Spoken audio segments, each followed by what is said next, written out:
class, so now we're in chapter 3, where we're getting into the accounting process.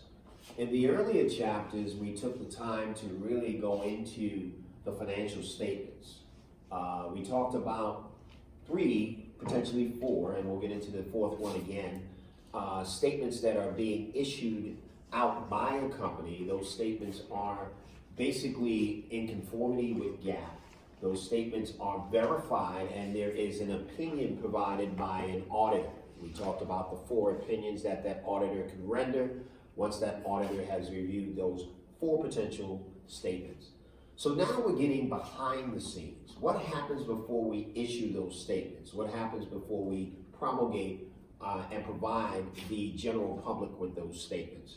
The accounting process that has to be done behind the scenes is the bookkeeping and accounting department that goes through things, certain authorizing and approval process of certain things that goes on. But again, it all needs to be in conformity with GAAP so that when the opinion is issued, that opinion says that we follow GAAP-related procedures.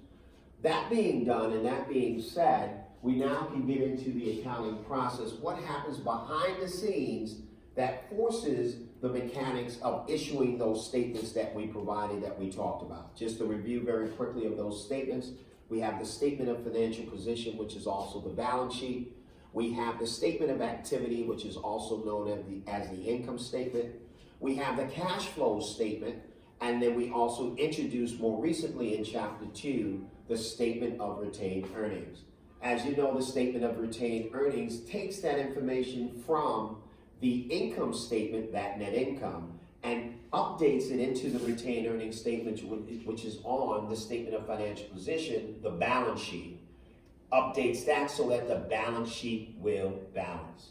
Remember, that's the connection of taking the income statement information, net income or net loss, and bringing it into the statement of financial position or the balance sheet through retained earnings, which is part of stockholders' equity. As we said before, stockholders' equity consists of 2 particular accounts: common stock, retained earnings. That retained earnings statement is updating it for net income and dividends so that the balance sheet will now balance. That's how we bridge those temporary accounts from the income statement, which are revenues and expenses, and then updates that into retained earnings, which is part of the stockholders' equity section of the balance sheet to make your balance sheet balance. We'll get back to temporary accounts, again, as we mentioned in chapter 2, and what those temporary accounts are. Remember, there were 3: revenues, expenses, and dividends declared. Let's look at this chapter now in chapter 3, and we'll look through the objectives, and we'll get into more, particularly what we're going to get into in this cycle. As we talk about the behind the scenes, in this chapter, we're going to understand the accounting process used to record, classify, and summarize accounting information for the purposes of financial statement preparation. Number 2, we're going to understand the purpose of underlying records, including the general journal, the general ledger, and the trial balance. Number 3, we're going to understand the adjusting process needed and used to update accounts before financial statements are prepared. Number 4, we're going to understand the closing process used to eliminate temporary equity accounts. I just mentioned what those 3 temporary equity accounts are. The 3 temporary equity accounts that are needed to be closed are income statement related accounts, which are revenues, expenses, dividends declared, which gets closed out to retained earnings. 4, we will understand the applicability of debits and credits in the process of recording transaction assets, liabilities, equity, revenue and expense, and dividends accounts. And that's the gist of this particular chapter. We are going to get into the recording of debits and credits and what it means. So let's move through that chapter as you understand and read the chapter, and hopefully use this video for the purposes of your learning environment. In 3.1, it discusses that the accounting process is being summarized. As you see, there are particularly 10 steps that go into this accounting process to summarize the process behind the scenes that ultimately will help us to create those financial statements. The 10 steps are steps you need to understand as we move through those 10 steps to ultimately release those financial statements behind the scenes. The first statement or the first step that we need to go through is record journal entries in the general journal. So you might ask yourself a question, what is the general journal? The general journal is the original book of entry. Write that down. The general journal is the original book of entry. Every business transaction that occurs in the business, every business transaction that occurs in a business, whether it's I'm selling a product to somebody, or I'm buying a product that I'm going to sell to somebody, or I'm paying a light bill, or I'm paying a gas bill, or I'm paying my employees, or I'm issuing a dividend to the stockholders. All of these transactions happen every day in a particular business environment. Every day you're paying a bill. Every day you're recording a sale. Every day you're recognizing items that need to be identified in a normal course of business.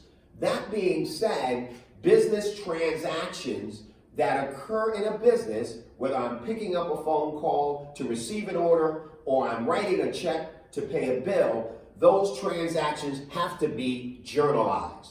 Journalizing means that I'm taking the transaction and putting it in a journal form. It is placed in a book that's called the General Journal. The General Journal is the original book of entry of all business transactions.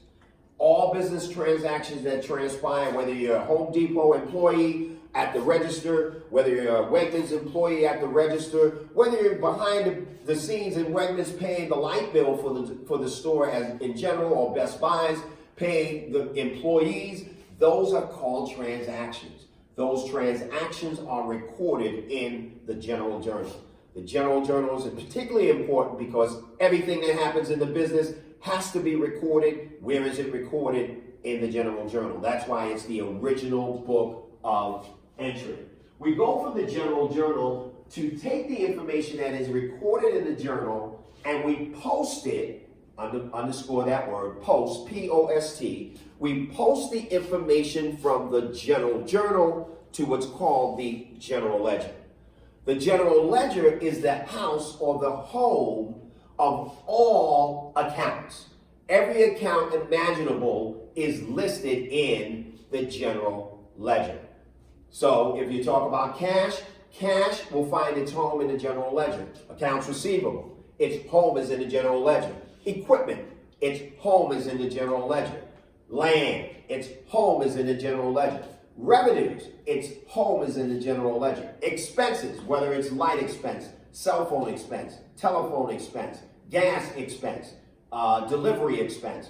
All accounts are housed in the General Ledger.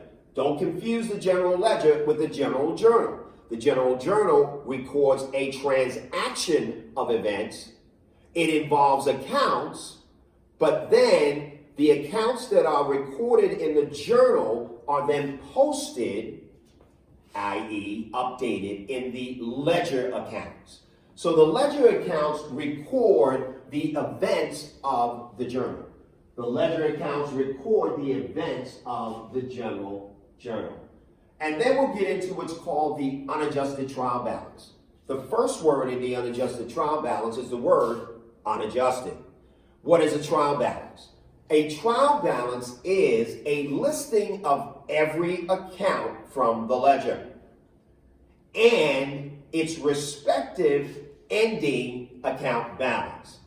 And we'll talk about what that is in more detail as we get into the unadjusted trial balance and how we come up with what's called an account balance.